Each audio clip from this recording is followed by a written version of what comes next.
اگلا سوال ہے جی کہ اسلام میں کھانے پینے کی اشیاء پر پھونک مارنا منع ہے، تو کیا وجہ ہے کہ جب لوگ دم کرواتے ہیں تو اس کے اوپر پھونک ماری جاتی ہے؟ یہ وجہ تو انہیں سے پوچھے دم کرنے والوں سے. یہ تو بالکل صحیح ہے.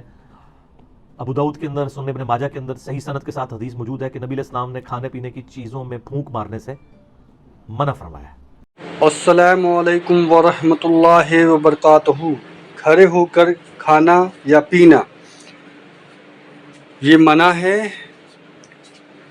اور کھانے پینے کے چیزوں پر جو پھونک مارتے ہیں، اور اس کے بارے میں ابو داؤد میں جو حدیث ہے اس میں یہ سخت منع ہے کہ کھانے پینے چیزوں پر پھونک مارنا یہ غلط بات ہے. اور ہم جو ہر چیز میں جو ہے، چاہے وہ پانی ہو چاہے کھانا ہو، ہر چیز میں جو ہے پھونکنے لگے ہیں. کچھ بھی پڑھ کے پھونک دیا، اور وہ ابو داؤد میں اس چیز کے بارے میں منع فرمایا گیا. آپ تو پھونک کی بات کر رہے ہیں، لوگ تو یعنی اپنے بزرگوں کی تھوکیں ڈلواتے ہیں اور وہ سہارا لیتے ہیں بخاری اور مسلم کی حدیث سے. بھائی نبی علیہ السلام کی تھوک مبارک، آپ کا پسینہ مبارک، وہ تو تبرکات ہیں. آپ کے پسینے سے تو بدبو آتی ہے. نبی علیہ السلام کا پسینہ تو عطر کے طور پہ استعمال ہوتا تھا. آپ کی تھوک مبارک سے تو آپ پلی لے ہی نہیں سکتے. آپ علیہ السلام کی جو کوالٹیز ہیں وہ تو ایکسٹرا آرڈنری ہیں. باقی عام بندے کی تو یہ معاملات نہیں ہو سکتے کہ وہ تھوک ڈلواتے ہیں شفا ہو جائے گی. ایسا نہیں ہوتا. یہ بالکل غلط ہے. نبی علیہ السلام نے کھانے پر پینے کے اوپر پھونک مارنے سے منع کیا. رہا دم والا معاملہ، تو وہ بخاری مسلم میں موجود ہے کہ نبی علیہ السلام خود اپنے آپ کو بھی دم کیا کرتے تھے. المعوذات، آخری 3 صورتیں پڑھ کے، رات کو سونے سے پہلے 3 دفعہ پڑھ کے، یعنی 3 صورتیں ایک دفعہ پڑھی، پھونکا ہاتھوں پہ، پورے جسم پہ مل لیا، پھر دوسری بار، پھر تیسری بار. اور ام عائشہ کہتی ہیں کہ جب نبی علیہ السلام بیمار ہو گئے، بخاری کے الفاظ ہیں، تو پھر میں یہ صورتیں پڑھ کے آپ کے مبارک ہاتھوں پہ دم کر کے آپ کے ہاتھوں کو آپ کے جسم پہ پھیر دیتی تھی. اپنے ہاتھوں کو نہیں سر، پوائنٹ ٹو بی نوٹڈ. نبی علیہ السلام کے ہاتھ برکت والے، حضور کے ہاتھوں میں پڑھ کے حضور کے ہاتھوں کو جسم پہ پھیر دیا کرتی تھی. یعنی شیاطین، جنات، جادو اور نظر بد کے اگینسٹ یہ المعوذات، 3 پناہ دینے والی صورتیں ہیں. سورہ الاخلاص، سورۃ الفلق اور سورۃ الناس، قرآن کی بھی آخری 3 صورتیں. یہ والا دم تو ٹھیک ہے، لیکن پانی کے اوپر دم کرنا اور پانی کے اوپر یعنی پھونک مارنا یہ جراثیم والا معاملہ ہے. ایون جامعہ ترمذی کے اندر یہ بھی حدیث موجود ہے کہ نبی صلی اللہ علیہ وآلہ وسلم نے فرمایا کہ اگر کوئی شخص پانی پیے نا تو وہ پانی کے اندر سانس نہ لے. سانس لینے، کیونکہ سانس لینے سے بھی تو پھونک چلی جائے گی نا. یعنی گلاس کو اپنے منہ سے ہٹا کے سانس لے.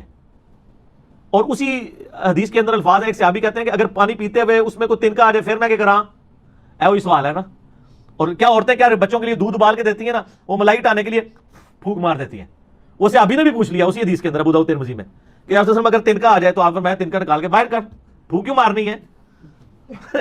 تو یہاں پہ بھی میں یعنی کب کسی کو دیکھتا ہوں نا، میں رات کو وہ بھائی مجھے کہتی ہے نماز کے بعد نا وہ کشمیری چائے تو لے آنا میرے لیے. تو میں لینے گیا تو وہ جو لفافے اٹھا رہا ہے نا، پہلے اس میں پھونک مارتا ہے، اس کو کھولنے کے لیے اس میں چائے ڈالتا ہے.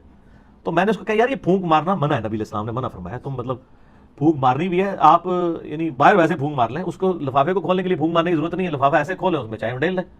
یعنی آپ منہ سے کام جو کر رہے ہیں وہ آپ ہاتھ سے کر لیں. جو میں نے بتایا ابو داؤد ترمذی میں الفاظ ہیں، نبی علیہ السلام نے فرمایا کہ تو نے تنکا ہٹانا ہے تو وہ ہاتھ سے ہٹا لے، پھونک نہ مار اس میں، اور سانس بھی نہیں لے گا، سانس بھی اس کے اندر پانی کے اندر نہیں لینا.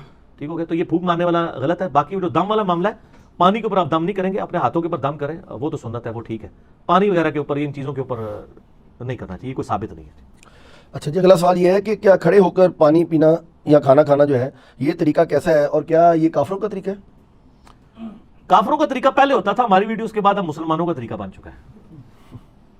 ہاں جی، آپ کو پتا ہے وہ 2014 میں جب اسلام آباد میں ایک دھرنا چل رہا تھا پولیٹیکل جماعت کی طرف سے، اس دوران ڈاکٹر طاہر القادری صاحب بھی اس دھرنے میں شامل تھے.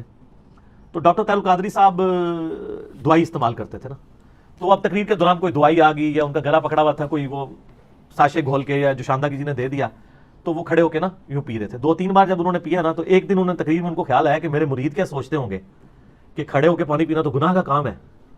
تو ہمارے پیر صاحب بھی کھڑے ہو کے پی رہے، تو انہوں نے کہا یہ میں جو پی رہا ہوں نا یہ سنت ہے. ہاں سر، میرے تو گل آئے گی تو پھر میں سنت دساں گا، ورنہ پوری دنیا کو کہانی مسلمانوں نے یہی کرائی ہوئی ہے کہ کھڑے ہو کے پانی پینا گناہ ہے، کھانا کھانا گناہ ہے، کافروں کا طریقہ ہے. ایون اس کو چھوڑ دیں، کرسی میز پہ بیٹھنے کے بارے میں احمد بریلوی صاحب کا فتویٰ ہے کہ یہ انگریزوں کی مشابہت ہے. کرسی میز پہ بیٹھنا، چمچوں سے کھانا، پتہ نہیں یہ مطلب کیا کہا رہے ہیں یہ لوگ. اچھا، تو وہ انہوں نے پھر کہا کہ نہیں یہ تو سنت ہے، اور انہوں نے کہا جی مولا علی بھی کھڑے ہو کے پانی پیا کرتے تھے. بس انہوں نے تو خیر اتنا بتایا. میں آپ کو پوری حدیث بتاتا ہوں. صحیح بخاری میں یہ حدیث موجود ہے کہ مولا علی رضی اللہ تعالیٰ عنہ علیہ السلام جب یعنی امیر المومنین بنے تو ظاہر ہے انہوں نے دارالخلافہ کوفے میں شفٹ کر لیا تھا. تو آپ کی عادت تھی کہ آپ زور سے لے کے مغرب تک نا نمازوں کے اوقات کے لیے مصلی پہ آتے تھے، اس کے بعد ممبر پہ چڑھ کے لوگوں کو مسائل سکھایا کرتے تھے دین کے. ایون لوگ تابعین آ کے وضو کا طریقہ بھی سیکھا کرتے تھے، بالکل بیسک چیزیں بھی. تو مولا علی علیہ السلام نے ایک دن یعنی وہ اپنے مسائل زور کے بعد بیان کر رہے تھے، اس دوران وضو کر کے بتایا لوگوں کو، وضو کا طریقہ سکھایا. اور اس کے بعد جب وضو کا جو پانی بچ گیا تھا نا اس کو کھڑے ہو کر پیا، اور فرمایا کہ میں نے کھڑے ہو کے پانی اس لیے پیا ہے کیونکہ میں نے کوفے میں لوگوں کو دیکھا ہے کہ وہ کھڑے ہو کے پانی پینے کو معیوب سمجھتے ہیں، جبکہ میں نے نبی صلی اللہ علیہ وآلہ وسلم کو خود کھڑے ہو کے پانی پیتے ہوئے دیکھا ہے. اچھا وہ سر زمزم نہیں تھا. اس میں بھی مولویوں نے نا پاک چھوڑ دی. انہوں نے کہا جی وضو کا بچا ہوا کھڑے ہو کے پی سکتے ہیں، عام حالت میں نہیں پی سکتے. یہ گورے کو جب بتائیں گے نا تو وہ تو آپ کے اوپر ہنسے گا، آپ کا مرید تو چپ کر جائے گا. وہ پوچھے گا یہ کون سا طریقہ ہے بھائی، پانی تو پانی ہے. چلے زمزم کو آپ نے لادا کر لیا. بخاری مسلم میں یہ حدیث موجود ہے کہ نبی علیہ السلام نے زمزم کو کھڑے ہو کے پیا. ہمارے نزدیک تو وہ دلیل بھی کھڑے ہو کے لیے کافی تھی. زمزم بیٹھ کے بھی پی سکتے ہیں، زمزم کھڑے ہو کے بھی، دونوں سنت طریقے ہیں. مولا علی نے اس میں فرمایا کہ تم معیوب سمجھتے ہو کھڑے ہو کے پانی پینے کو، کیٹاگوریکل مینشن کیا. آپ نے یہ نہیں کہا کہ وضو کا بچا ہوا پینے کو، آپ نے کیٹاگوریکل بتایا کہ نبی علیہ السلام نے کھڑے ہو کے پانی پیا ہے. اور اس کی سپورٹ میں ایک اور حدیث ہے ترمذی اور ابو داؤد میں، بڑی رکت انگیز حدیث ہے جی. ایک صحابی کہتے ہیں نبی علیہ السلام میرے گھر تشریف لائے تو میرے گھر میں ایک کونے میں مشکیزہ لٹکا ہوا تھا. پرانے دنوں میں، پرانے زمانے میں مشکیزوں میں نا پانی سٹور کرتے تھے، اس کے آگے انہوں نے 2-3 اس کے منہ بھی بنائے ہوتے تھے. اچھا تو کہتے ہیں نبی علیہ السلام نے نا وہ منہ پکڑ کے نا ایک تو اس میں سے پانی یوں کر کے پیا. کہتے ہیں میں حضور کو دیکھ رہا تھا. اس صحابی کا نام ہے کبشہ رضی اللہ تعالیٰ عنہ علیہ السلام. کہتے ہیں میں نے نظر رکھی ہوئی تھی، جیسے حضور فارغ ہوئے نا وہ میں نے منہ کا حصہ کاٹ کے نا اپنے پاس تبرکن رکھ لیا. مشکیزے کا منہ کاٹ کے انہوں نے تبرکن رکھ لیا کہ نبی علیہ السلام نے اس سے پانی پیا تھا. یہ ترمذی اور ابو داؤد کے اندر حدیث موجود ہے. اس میں بھی الفاظ ہے کہ نبی علیہ السلام نے کھڑے ہو کر مشکیزے سے پانی پیا. اس میں تو زمزم ہے ہی نہیں ہے، تو نبی علیہ السلام خود کھڑے ہو کے پی لیتے تھے. پھر جامعہ ترمذی اور ابو داؤد کے اندر حدیث موجود ہے کہ نبی علیہ السلام کے زمانے میں عبداللہ بن عمر کہتے ہیں ہم کھڑے ہو کے کھانا بھی کھاتے تھے اور پانی بھی پیتے تھے آپ کے سامنے. اور یہ وہ تابعین کو بتا رہے ہیں، کیونکہ جب کوئی بتاتا ہے کہ اس زمانے میں تو اس کا مطلب ہے کوئی ناسخ و منسوخ والا چکر ہی نہیں ہے. اور ایک اور حدیث ترمذی کے اندر موجود ہے کہ نبی صلی اللہ علیہ وآلہ وسلم کے زمانے میں یعنی آپ علیہ السلام کے بارے میں خود آیا کہ آپ علیہ السلام کھڑے ہو کے پانی پی لیا کرتے تھے، اسے منع بھی نہیں فرمایا کرتے تھے. البتہ مسلم شریف کی ایک حدیث ہے کہ آپ علیہ السلام نے کھڑے ہو کے پانی پینے سے منع فرمایا. اور ایک اور حدیث ہے مسلم شریف کی کہ جو شخص کھڑے ہو کر پانی پیے تو وہ کیا کرتے ہیں، اس حدیث سے لوگ پلی لیتے ہیں. تو وہ حدیث منسوخ ہے. اس لیے مشکات میں آپ یہ دیکھیں گے نا حدیثیں ساری کٹھی ہیں، اس کے بعد وہ منسوخی والی حدیث ہے. یہ حدیث منسوخ ہے، آج کی ڈیٹ میں یہ منسوخ ہو چکا ہے.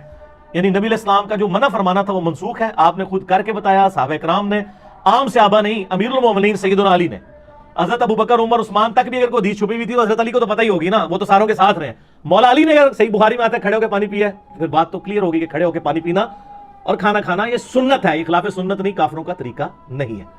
اذان شروع ہو گئی ہے مغرب کی، اذان کا جواب دیں انشاءاللہ. باقی کوسچن آنسر سیشن کا سلسلہ اذان مغرب کے وقفے کے بعد انشاءاللہ. ہاں جی جناب، اذان مغرب کے وقفے کے بعد علمی و تحقیقی مجلس نمبر 39 میں آج 2 دسمبر 2018 کو سنڈے کے دن بقیہ کے کوسچن آنسر سیشنز کا سلسلہ شروع کرتے ہیں انشاءاللہ. اگلے سوالات جی اگلا سوال یہ ہے کہ پانی کو 3 سانس میں پینے کا طریقہ جو ہے وہ بیان کر دیں، کیونکہ آج کل ایک ویڈیو آئی ہوئی ہے کسی صاحب کی، تو وہ ایک گھونٹ جو ہے وہ غالباً 1-1.5 منٹ کے اندر پی رہے ہیں اور سانس بہت ان کو جو ہے نا پھولتا ہے. تو وہ کہہ رہے ہیں کہ یہ اصل طریقہ ہے اندر جو ہے نا وہ وغیرہ دنیا کا ہر بندہ جو پانی پی رہا ہے سنت طریقے کے مطابق بھی، تو اصل میں تو وہ پانی کا جو آپ کا اس کے دوران سانس آتا ہے تو وہ اندر جا رہا ہے. تو یہ پانی پینے کا طریقہ ذرا بیان اندر کیا ہے، وہ کیا کہہ رہے ہیں گلاس کے اندر، وہ کہہ رہے ہیں جب آپ اس طرح گٹاگٹ پیتے ہیں تو اصل میں وہ آپ کا سانس بھی اندر جا رہا ہے. نہیں اس طرح نہیں ہے، پتہ نہیں ان کو کس نے یہ پڑھا دیا ہے. دیکھیں جی صحیح بخاری اور مسلم میں حدیث ہے نبی علیہ السلام یعنی 3 سانس کے اندر پانی پیا کرتے تھے. پانی کے آغاز میں بسم اللہ الرحمن الرحیم اور اینڈ پہ الحمدللہ. یہ تو سنت تواتر کے ساتھ چل رہی ہے. مسلم شریف کے الفاظ ہیں کہ 3 سانس پانی پینے کے دوران 3 سانس لیا کرتے تھے نبی علیہ السلام. تو وہ یہ ہے کہ آپ یعنی پانی پیا، سانس لیا برتن ہٹا کے، پھر دوسری بار پیا، پھر سانس لیا، پھر تیسری بار پیا، پھر سانس لیا، پھر چوتھی بار پیا. یہ بھی درست ہوگا، یا تیسرا سانس اینڈ پہ لے لیں وہ بھی درست ہوگا. تو یہ سانس والا جو ایشو ہے وہ یعنی برتن کے اندر، اس سے تو نبی علیہ السلام نے منع فرمایا. میں نے جو پہلے حدیثیں بیان کی ہیں ابو داؤد کے اندر اور ابن ماجہ کے اندر حدیث موجود ہے کہ نبی صلی اللہ علیہ وآلہ وسلم نے برتن میں سانس لینے سے، پانی میں یعنی پھونک مارنے سے منع فرمایا. تو پھونک تو خود بخود ہو جائے گی جب آپ بیچ میں سانس لے رہے ہوں گے، تو ان کو اب سائنس نہیں نہ آتی. پانی پیتے ہوئے آپ جب سانس بیچ میں لے رہے ہوں گے تو پھونک ہی آ رہی ہوگی نا. پھونک چاہے منہ سے مارے چاہے ناک سے، وہ سانس تو نکالنا پڑے گا. اور پھر جو دوسری حدیث میں نے ابو داؤد اور ترمذی کی پیش کی ہے کہ نبی علیہ السلام نے فرمایا کہ برتن کے اندر کوئی چیز ہو تو اس کو نکال لو اور برتن کو الگ کر کے سانس لو، کیونکہ پھونک مارنے کے زمرے میں ہی آ جائے گا یہ. تو یہ پتہ نہیں کس نے ان کو طریقہ بتایا. ویسے تو ترمذی میں ایک علیحدہ حدیث بھی ہے، وہ روایت کمزور ہے اس لیے میں نے وہ پیش نہیں کی، جس میں آپ علیہ السلام نے واضح فرمایا کہ برتن کو علیحدہ کرو، پھر سانس لو، پھر پیو، اس طریقے سے. لیکن وہ کمزور روایت ہے. لیکن اس کے بعد مضبوط روایت ہمارے پاس موجود ہے ابو داؤد کے اندر، ترمذی کے اندر، کہ برتن کے اندر سانس نہ لو، الگ سے لو. اور جو ابو داؤد اور ابن ماجہ کی میں نے حدیث بتائی ہے کہ نبی صلی اللہ علیہ وآلہ وسلم نے پانی میں پھونک مارنے سے منع فرمایا. پھونک چاہے منہ سے جائے چاہے ناک سے جائے، دونوں ہی غلط ہے. تو یہ سانس لینے کا طریقہ یہ ہے کہ برتن سے الگ کرنا ہے، اور وہ آپ نے ایک ہی سانس کے اندر نہیں پینا. بلکہ مسلم شریف کے الفاظ ہیں کہ یہ زیادہ زود ہضم ہے یہ چیز کہ آپ سانس لے لے کے. اور سانس لینے کا مقصد یہ تو نہیں تھا کہ اب آپ پانی پی رہے ہیں تو بیچ میں ہی سانس لیں، یعنی وہ وقفہ کرنا ہے، یعنی پیا سائڈ پہ کیا پھر سائڈ پہ کیا، اس طرح 3 بار کر لیں. تو وہ بیچ میں دوران لینا ہے. اس میں واضح الفاظ موجود ہیں. پتہ نہیں کس نے ان کو، ادھر تو ہر طرح کی چیز بک رہی ہے جی، ہم تو صرف سمجھا ہی سکتے ہیں نا. جن کو نہیں سمجھ ان کو کہیں گے کہ آپ اس طرح کریں. مشکات المصابیح کی جو دوسری جلد ہے نا، یہ سائیکلوپیڈیا آف حدیث ہے. دوسری جلد کے اندر اینڈ پہ جا کے ایک چیپٹر آ جائے گا مشروبات کا بیان، اس میں یہ ساری حدیثیں آپ کو انٹریکشن فارم میں مل جائیں گی، تو آپ کو پتہ چل جائے گا قرآن و حدیث سے. جب اچھا یہ آپ نے جو کلپ دیکھا ہے، انہوں نے حدیث کا انٹرنیشنل نمبر کیا بتایا تھا؟ نہیں، حدیث کا انٹرنیشنل نمبر تو انہوں نے کوئی نہیں بتایا. کیوں؟ تو وہ پھر آپ وہ فرماتے ہیں فرماتے ہیں وہ اپنی جیب میں رکھے نا. ہم تو آپ کو جو چیز بتا رہے ہیں وہ لنک نکلے گی. تو تسی بھی ہر گڈی سے مگر نہ ٹور پیا کرو. اگر کوئی گل کرتا ہے نا، انہوں ہی پوچھا کرو کہ سر کتنے لکھا ہے. اس طرح تو کل کو کوئی بندہ جو ہے وہ پانی پینے کا کوئی اور طریقہ ایجاد کر دے گا، تو پھر میرے پاس سوال لے کے آ جائیں گے. سوال ان سے پوچھیں جو ڈیوائز کر رہے ہیں. ہم سے آپ جنرل پوچھیں کہ سنت طریقہ بتا دیں، ہم بتا دیں گے. جب وہ بتا رہے ہیں ان سے پوچھیں کہ انہوں نے کہاں ہی پڑھا ہے. وہ تو صحیح الاسناد حدیث کے بالکل خلاف ہے. جب پھونک مارنے سے منع کر دیا، سانس لینے سے منع کر دیا، تو ہر چیز بیچ میں منع ہوگی. بیچ میں نہیں لینا، الگ سے لینا.